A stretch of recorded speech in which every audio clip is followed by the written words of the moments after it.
Hi there, Sean Woolley, Managing Director of Cloud9 Spain. We're doing a little market update today. If I can never get out of this sofa, this leather sofa, I seem to be sinking deeper and deeper. With me today, it's not Darren, it's Alfredo Bloy Dawson, who's our marketing guru, who's kindly joined me to chew the fat really and talk about what's been happening out there in the real world in the Costa del Sol real estate market. The great thing about you, of course, is that you're exposed to it in different ways with different people. So what's been happening out there?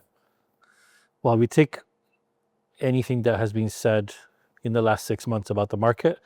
I would say it's more of the same, is probably the short answer. Still a lack of inventory, still too many agents. Lead flows are a little bit tight in some cases, particularly from portals. The experienced agents that are attracting, that generally have a broader audience of potential buyers, are not feeling the pain. In some cases, they're doing well, which I'm about to ask you about. The ones that specialize in a niche, be it Swedish, be it Brits, Germans, whatever, they see the volatility more. The Swedish market is still quiet, but there's hopes and signs that it may return. So those 575 Swedish agencies can... How many? I don't know, I'm just making it up, but it's just, you throw a rock and hit a Swedish agent at the moment. I'm a big fan, but you know, there are too many Swedish agents if there's any too many agents. And that's still quiet. Germans are still a little bit quiet. The Brits are resilient, I think is probably the word. Generally, you know, They're amazing. the Trump's going to have to build a wall to stop them coming here, because anything you throw at them, they still want to come. So the market is very much the same. It's strong. The Costa del Sol market hasn't really changed from my perspective, from what I'm hearing from other agents, and from what I'm seeing in the marketplace. The national statistics for 2024 from the National Statistics Institute came out yesterday. And I don't remember the exact numbers, but we're talking the third busiest year on record, 2024. Wow.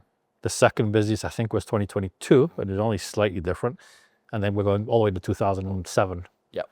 So mortgages last year were way up in the year before. That's largely attributed to perhaps why the transactions were better, because 2023 did have a little dip, not for everybody. But if you take, I think it's 400 plus thousand mortgages issued last year. And that's when the bubble conversation might come up. But I seem to recall that in 2007, there was 1.3 million mortgages issued in Spain. So basically anybody with a pulse or with a Happy Meal got a mortgage. So those fundamentals are vastly different. Yeah. But that's enough about me and the market. Yeah. How's your year going?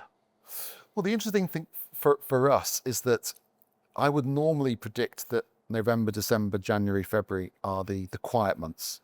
They always used to be on the Costa del Sol, didn't they? You'd rely on the tourist to disappear, and you'd have the place back to back to yourself. But honestly, we've had the busiest February so far to date. We've had the busiest January and the busiest December ever in our 24-year history, or whatever it is, which is incredible. Mainly, we do 70% of our business in the middle 6 months of the year, normally. And then it's 15% in quarter one and 15% in quarter four this year. Well, it might be the same, but the figures suggest to me that quarter one is going to be extremely strong, which says, obviously, that there are buyers in the market. I think that's been helped by a couple of things. Obviously, the fact that Marbella is still a destination of choice and a global destination for many, many people. For many, it's the California of Europe. Did you not know? Yeah, I've heard that said. And the other thing that's also kind of given us a little bit of a kick so far this year is the fact that the golden visa is being officially eradicated on the 3rd of April.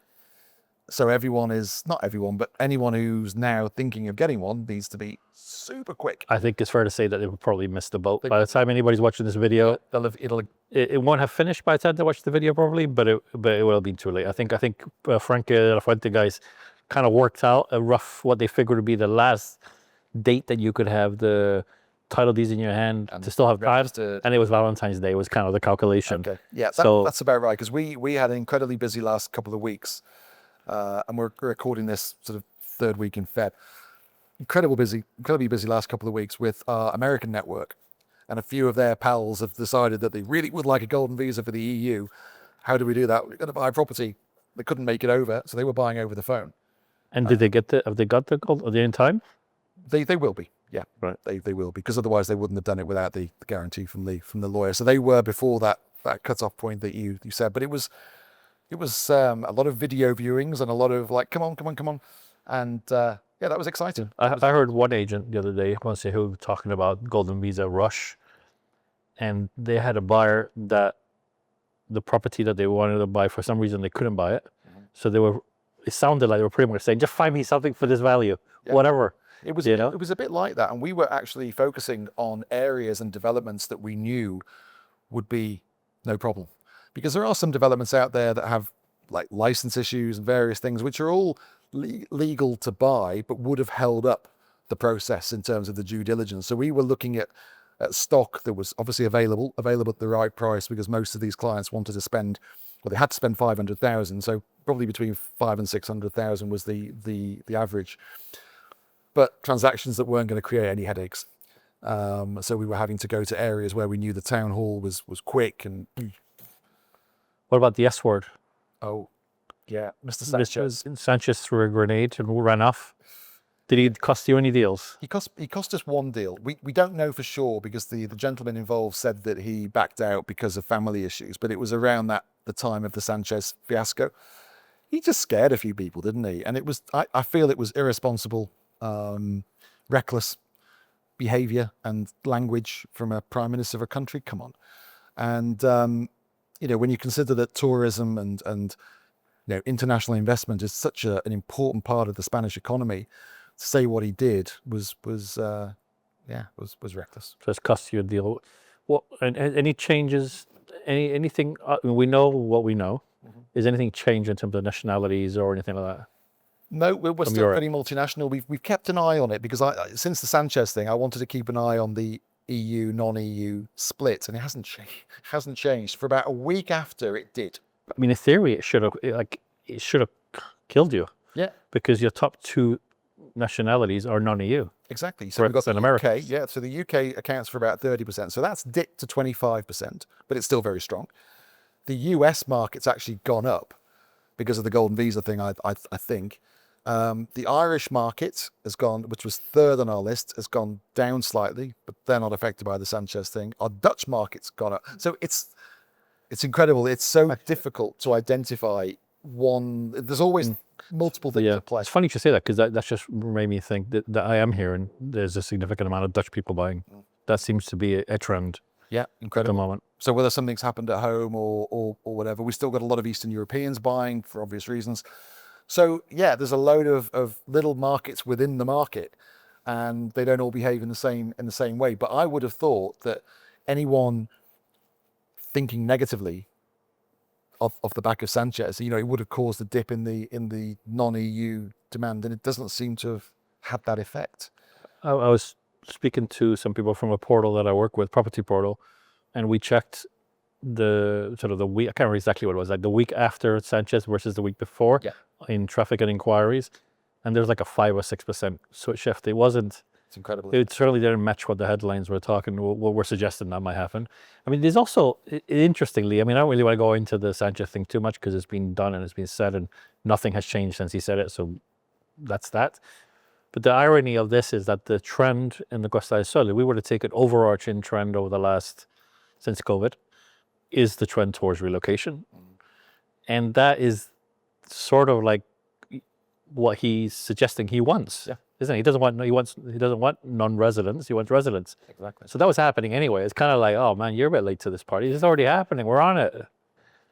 So a question overarching of the last few years is being that the buyers are getting younger, and that there is a trend towards relocation.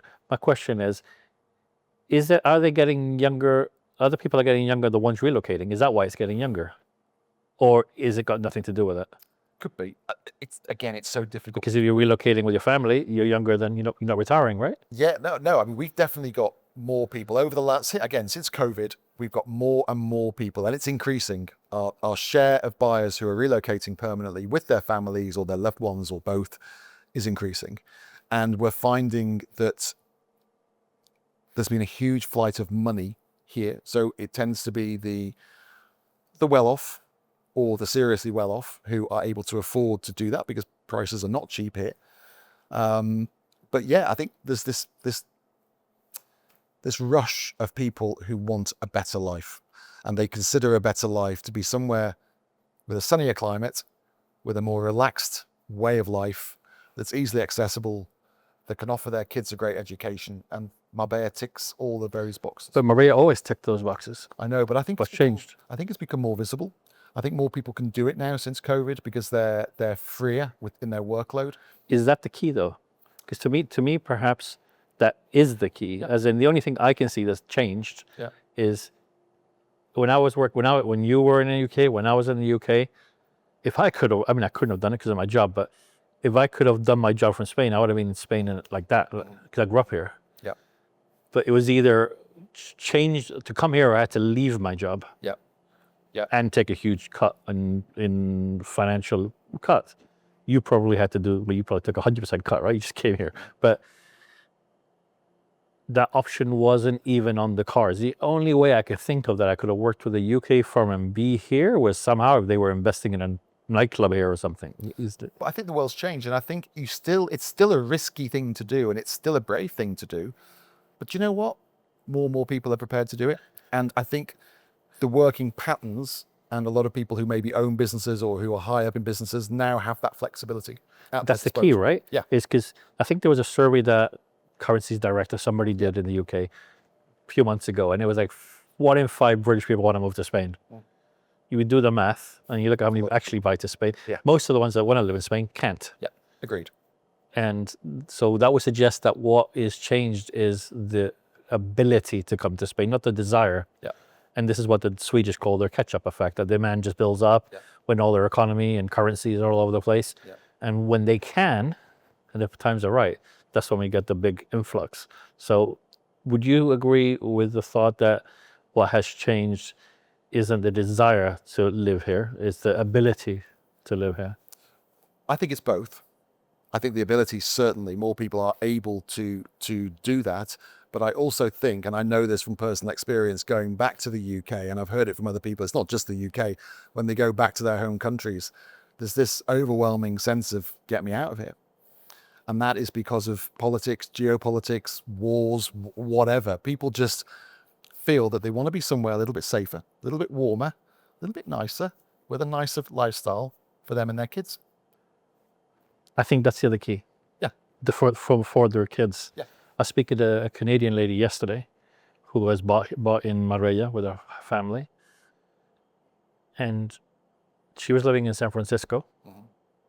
Well-to-do. Yeah. High level, Sounds well. you know, husband, you know, unicorn investor, etc. And she could pinpoint when she realized she wanted to move somewhere else is when from her posh house or the window of her posh house or townhouse, she saw a woman getting attacked in a posh neighborhood by a bunch of guys. And she said at that point she thought, I need to get my kids out of here. Yeah. And she's here with the kids are at Swans. And the safety element, something you've said before, we've kind of been trying to figure out what the real motivations are, the why now of the whole thing. It does seem to be trending towards having a safe place for their children to grow up and live. And that certainly is something that I would feel if I had to move back to the UK now that I have young kids, Yeah. I would be worried about. Yeah, yeah. I think certainly the feedback we're getting from our American clients is that not everyone, but some of them are not happy with the politics and situation there and what it's maybe becoming. And secondly, that they don't want to take their kids to a school with a guy with a gun on the gate. It's not a good look. They want to take their kids to somewhere where the kids are playing and everyone's happy and there's a mixture of, you know, people and no one's scared.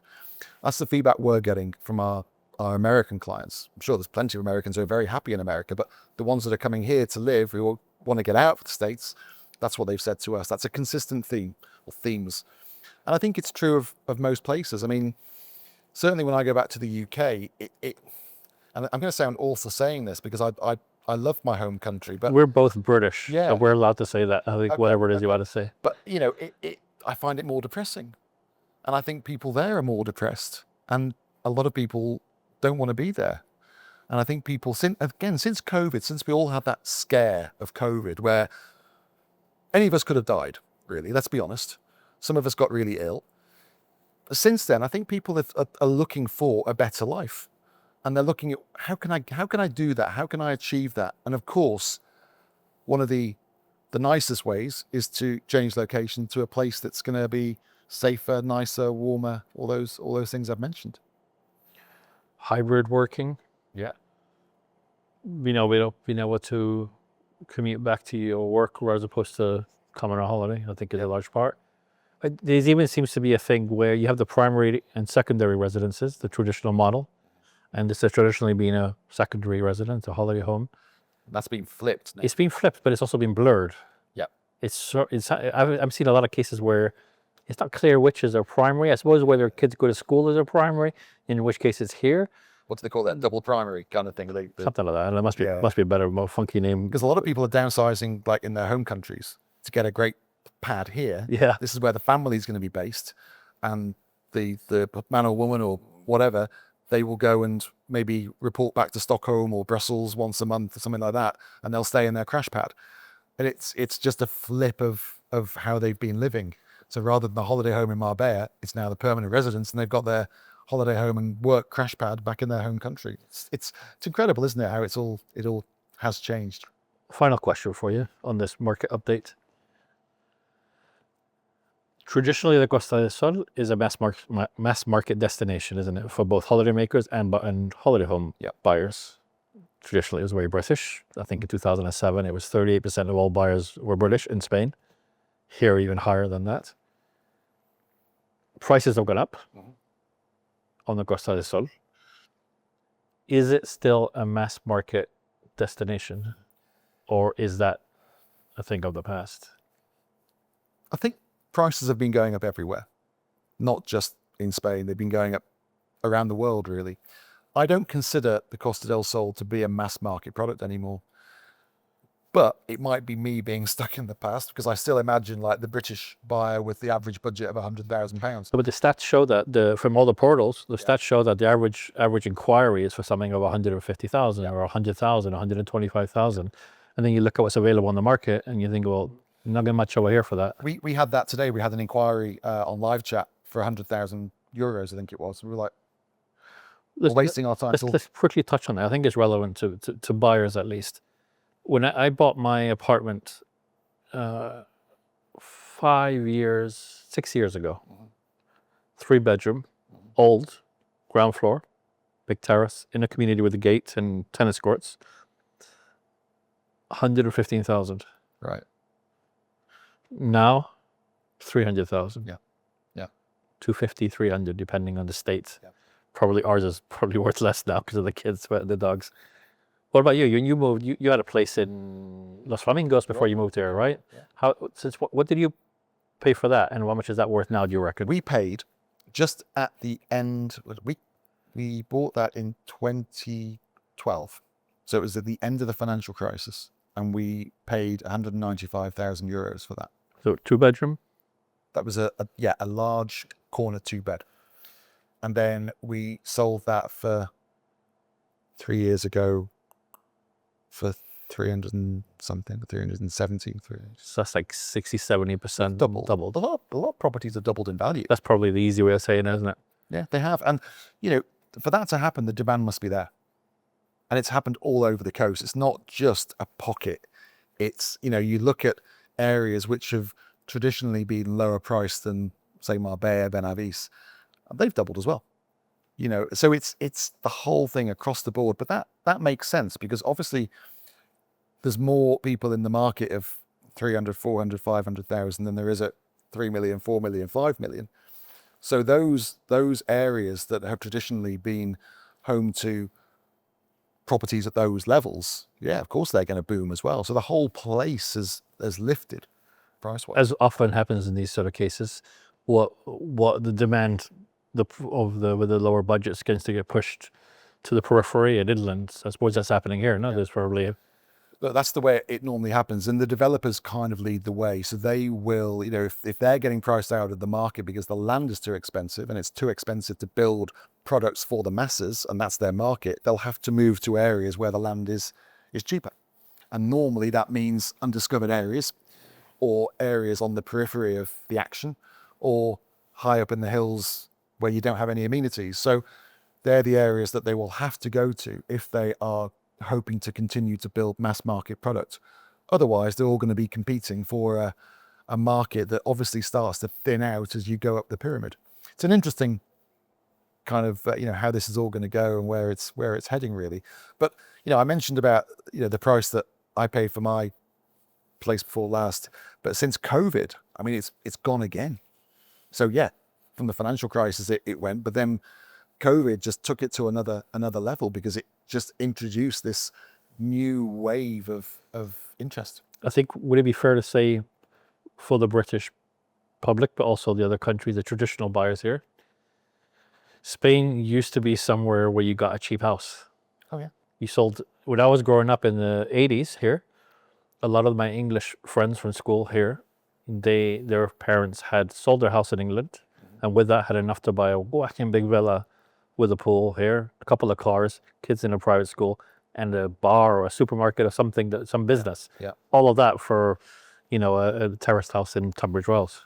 But you said Spain, and yes, there are places in Spain where you can still do that. So you can go to the Costa Cálida, Costa Blanca, and you can buy a lovely 2-bed apartment for 130, 140,000 euros. Or you could buy a 3-bedroom villa for 300,000 euros. You couldn't get that here for those prices, but you still can in Spain. So there are still cheaper options in Spain. And it's a big country. It's a big country. The Costa del Sol isn't the whole of Spain. This is a portion of it. It's probably the most expensive portion at the moment, but that's because it has probably the most things going for it.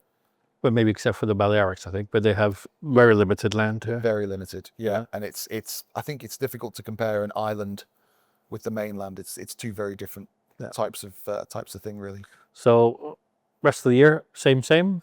Well, I'd hope so. Anything that you can see in the horizon that you're excited or worried about specifically, or just more of the same? Look, I think the world is in a really weird place at the moment with obviously Trump being re-elected and the situation in Ukraine and the Middle East. There's a lot of things going on, but there always has been. There's always been something. There's always been a reason not to do it, hasn't there? I mean, we've talked about this. And I often say it's like this Sanchez thing when he came out with all that gumph the other week. I said to a lot of my clients, look, just do it. Do it before he gets himself involved and starts raising taxes. Do it now. But I can't see that happening, by the way. I can't see Sanchez getting his own way at all. But, we're living in strange times. And I think rather than putting people off, those things that are going on in the world has actually encouraged people to look for a safe haven for themselves and their family to live in, and also a safe haven for their money. And that's the lesson I've learned really from horrible things happening in the world, that it doesn't mean that people won't still buy on the Costa del Sol. They do tend to do it. Okay, Sean, with that, thank you. No problem. Thank you for inviting me to your interview. That's all right. Next time we'll reverse it.